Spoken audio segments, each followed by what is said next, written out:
Hello, folks. Dustin Zarni here, Democratic Elections Commissioner for Onondaga County. Today is Tuesday. It is November 14th, Valentine's Day, or as I like to call it, fall in love with your party today. Today was the last day to change your party deadline for the June primary. And today's commissioner in the car, though, since that deadline's already passed, I talked a lot about that last week. Today's commissioner in the car, I'm going to be talking about the New York State budget hearing that I'll be attending tomorrow. New York State is in the middle of preparing its budget. The budget has to be done by April 1st, and aid for local boards of elections is determined in the New York State budget.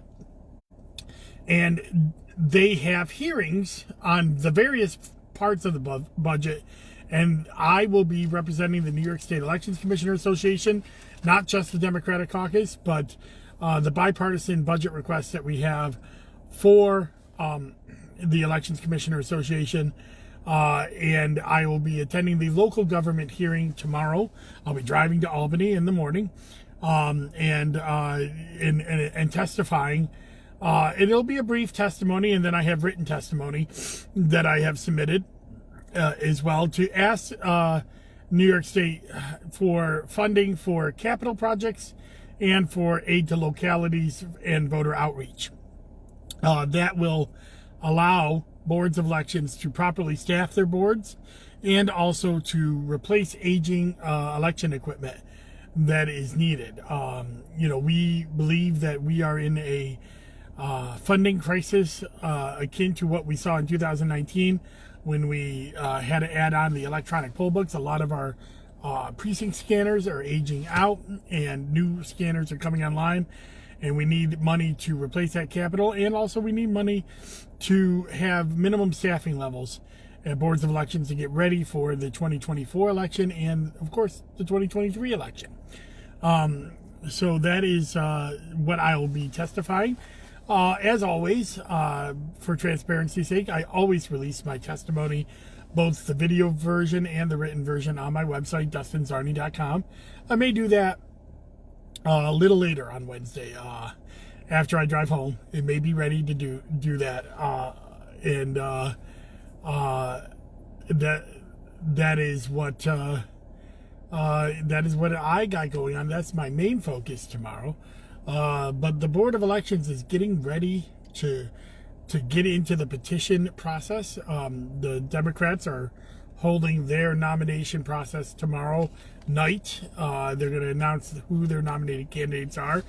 Then next week we will have signatures for signature requirements for all those different positions released, and then on the 28th is when the start of the petition process is. So we're in the thick of the campaign now. We're going to find out who our candidates are that the Onondaga County Democratic Committee has put forward, and then we will find out if anybody wants the primary as well. And my good friend David, who's in the chat as always, has a question about the Syracuse.com editorial board and the claim of a lack of quality candidates. I don't have much comment on it, but what I will say is this. Max Rechteschel's response was perfect. If you haven't read his letter to the editor, I shared it in my social feeds today, and I thought, he pointed out that the real problem with the lack of competitiveness is the gerrymandered districts in the county legislature. And when it turns to county-wide offices, actually Democrats have done very well. We have won 21 of the last 26 county-wide offices going back to 2019. And I talked about that in my weekly wonk a few weeks back. And the Syracuse.com seems to be cherry-picking and saying, well, there's not a strong challenge to Ryan McMahon. And actually dismissing a long-term public servant in Bill Kinney who's thinking about running. This is unprecedented to see this dismissal of a candidacy so quick into the candidacy. And I think it's unfair. And I also point out that Syracuse.com, when they wanted people to run, 2 years ago when the Democrats had 17 candidates running in 17 districts for county ledge, they didn't even bother to participate in the editorial portion for those county ledge districts. They were silent. They didn't support the Republicans. They were silent. So I got to say that, they got to look at their part of the process. I think Democrats have done a pretty good job countywide. I think they won sheriff last year. They won comptroller in 2019. They've come close to winning county clerk a couple of times.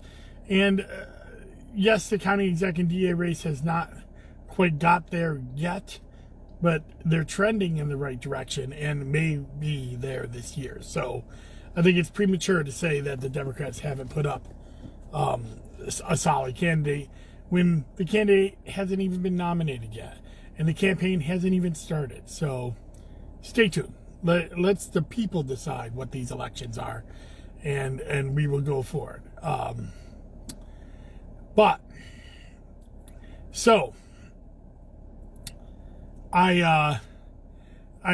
don't have much else to talk about. Village petitions are in. We'll be talking about village elections in March. They are March 21st.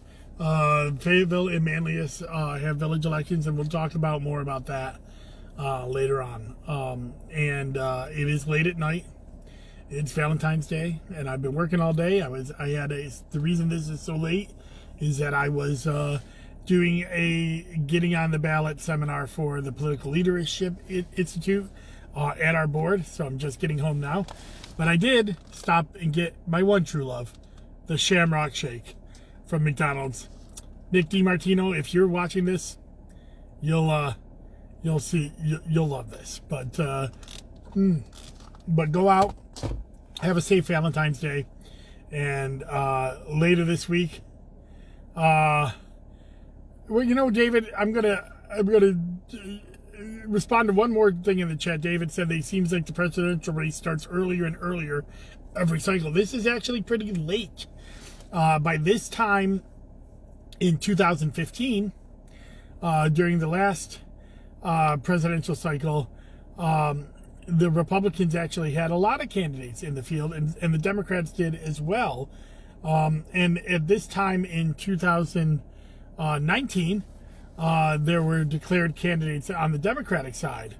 A lot more declared candidates than what we see in the Republican presidential field right now. So I actually think the lack of candidates to challenge Donald Trump and the lack of a number of candidates coming in officially is actually a sign that Donald Trump still holds very much sway in the Republican Party, and I still think he has to be seen as the front runner, especially with Ron DeSantis not in the race yet. But there'll be plenty of time to talk about presidential elections next year. I'm going to focus on local elections this year. So what do I got going on this week? This Thursday, I will be doing a Zarni seminar on getting on the ballot, my first of my seminars. They'll be going on, they'll be released sometime on Thursday. And then this weekend, the weekly wonk will be about the registration district changes that we have in the county common council, city common councils, and county ledge that have just been done by our registration vendor. And we are, I'll show, on a top level basis about what those new districts in both those political subdivisions are. And of course, my weekly wonk this last week was the registration forms that were processed at the Onondaga County Board of Elections. A lot of interesting details in there. And it really shows you the amount of work that our Board of Elections does and has done over the last 4 years. We've averaged 86,000 registration forms annually. The 4 years previously was 38,000, and the 4 years previous to that was 19,000. So every 4 years, we're doubling the amount of work that we have to do. That's a lot of work, and our staff are the ones who make that happen. So thank you very much for joining me on this late night Commissioner in a Car. Have a wonderful Valentine's Day, and enjoy your time with family, friends, or loved ones, or your dogs, and if you are alone, that's okay. Be with yourself, because you're good enough.